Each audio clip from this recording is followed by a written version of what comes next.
This is it, the grand finale, and the sun has come out over Donington Park for the final round of the British Superbikes. And every single championship race is down to the wire. How good you want it, and we've got all the action coming up.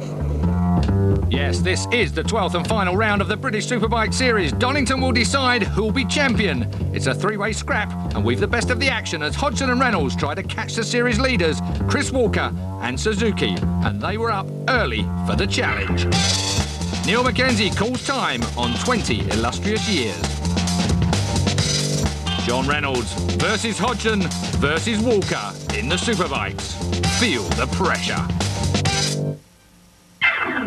And qualifying had been tougher than ever. Kenny's not had it easy, but he's almost there in the 125s. Big Dave's got the Superstocks competition on the run. No sweat. This week, it's Hodgson chasing Walker, who's been sweet to Lady Luck. And can Callum Ramsey hold on to his 250cc advantage? In the Supersports, Jim Moody and Kurt McCarthy square up for the title. In the final race of the season, it's down to two men, Hodgson against Walker. No wonder the fans are out in force with every British Championship still to be decided. And for once, the English weather gave us a beautiful day to fit the occasion. It also marked the retirement of one of Scotland's most successful and popular bike racers. This is the final round of the British Superbike Championship. There's plenty of big news here before the curtain even comes down on the series. INS are off to the World Superbikes, and Neil Mackenzie retires at the end of an illustrious career. The decision came last week, but I've been thinking about it, I must admit, maybe sort of 4 or 6 weeks, and I think just the fact that I was thinking about it told me that maybe it was time to call it a day. I had a good beginning, a good middle and a good end to my career, and as you say, I'm 39 and it can't go on forever, so I think the end of the season, it's the end of the season with a fantastic team, and I think it's good just to sort of do it cleanly and just bow out. It's a kind of finish, though, to your career that you wouldn't have wanted. I mean, you're still riding a motorcycle very, very well, but it has been difficult for you this year, hasn't it? Yeah, definitely. I haven't clicked with the Ducati as I'd like to. I mean, I've been riding at the front. I haven't won any races. I'm 5th in the championship, and I've been used to winning the championship. Sure, that has had an effect on my decision. But one thing I didn't want to do was commit to a team for next year, and there was a fair bit of interest as to what I was doing. Commit to a team to next year and find out that maybe the edge had gone off my riding or my commitment or whatever, and I don't think that would be good for a team, or it wouldn't be good for me. So I'd rather just sort of bow out disgracefully, if you like, and then look at doing some other stuff within the sport. Modesty still comes through in heaps. I've got to say, though, this could be the shortest retirement on record.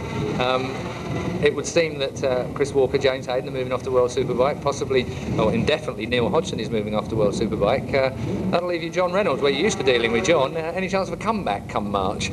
Well, you can't make a comeback until you've retired, so who knows? I think it's unlikely. I mean, I still love riding, but I mean, this year our championship is at world level. The guys, Chris Walker and Neil Hodgson, have proved that they're the best in the world this year, so that's the level we're up against. And while I feel like I can lay it on the line at places like Brands and Donington, Silverstone, we get to places like Mallory Park and Cadwell, which are fantastic circuits, but they're maybe not the safest in the country.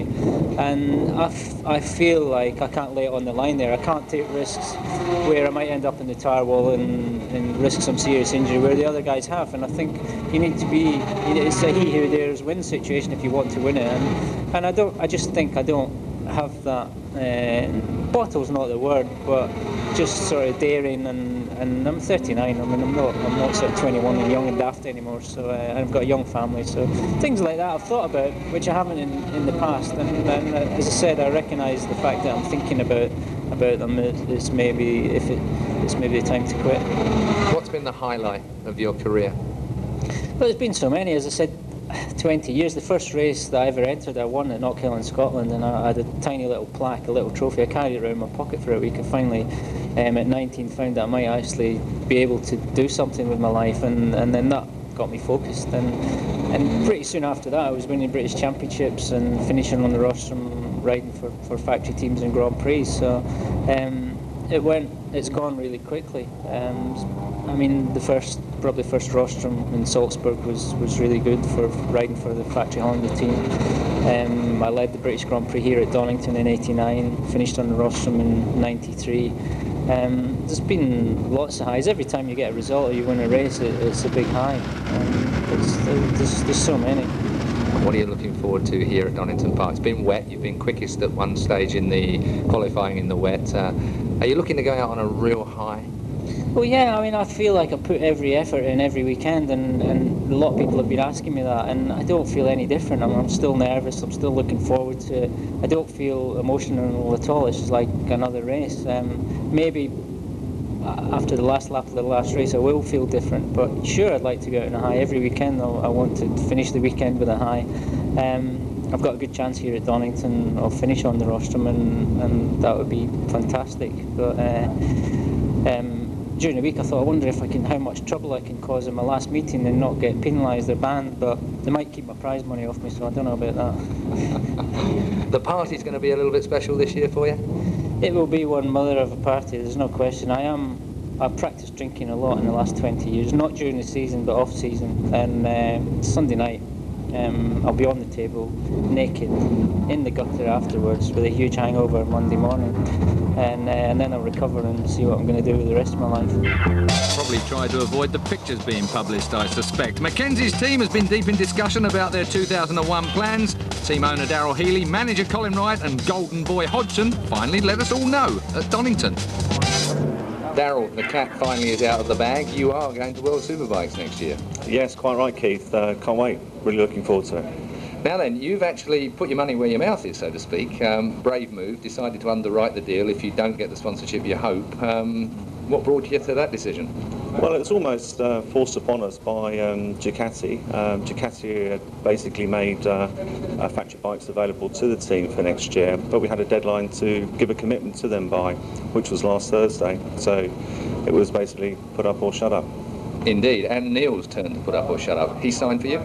Yes, that was part of the overall plan. I mean, we wanted to go to World Superbike with Neil Hodgson, and basically we put the same sort of question to him. He had a deadline to commit to us by, and fortunately he has. Moving into World Superbikes, obviously we've still got the final round of the British Superbikes to go, yet you're trailing after the disaster at Brands Hatch. I mean, are you kind of overlooking this year now and moving straight into next year, or are you trying to hang on in this year? Well, we're certainly not going to give up until the final race. There's always a possibility that we can still win the championship this year. 21 points is a long way behind, but as we saw last week, anything can happen. So we're going to keep trying to the final lap and just see how it turns out. We can do no more than really win both races this weekend and see what Chris Walker does.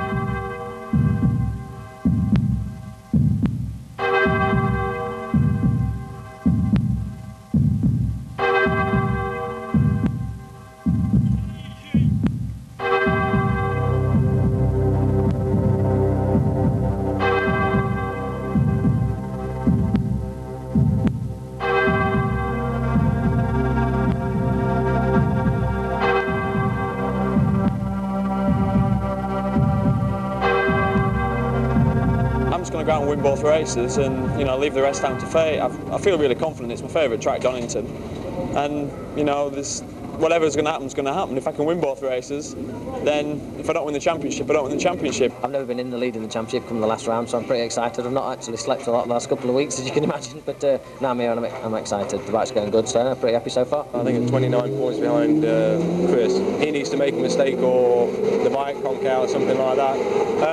But at the end of the day, the fat lady hasn't sung, so we're still in with a chance. I do want to win the British Championship, and I've said that all season, and it's not changed now. I'm not saying I don't want to win it. Obviously, I want it really bad, but I can't determine the outcome of what Chris Walker's going to do. If Chris crashes or has a mechanical problem, then maybe I'm back in with a shout. I've been in Chris's position before, and to have a margin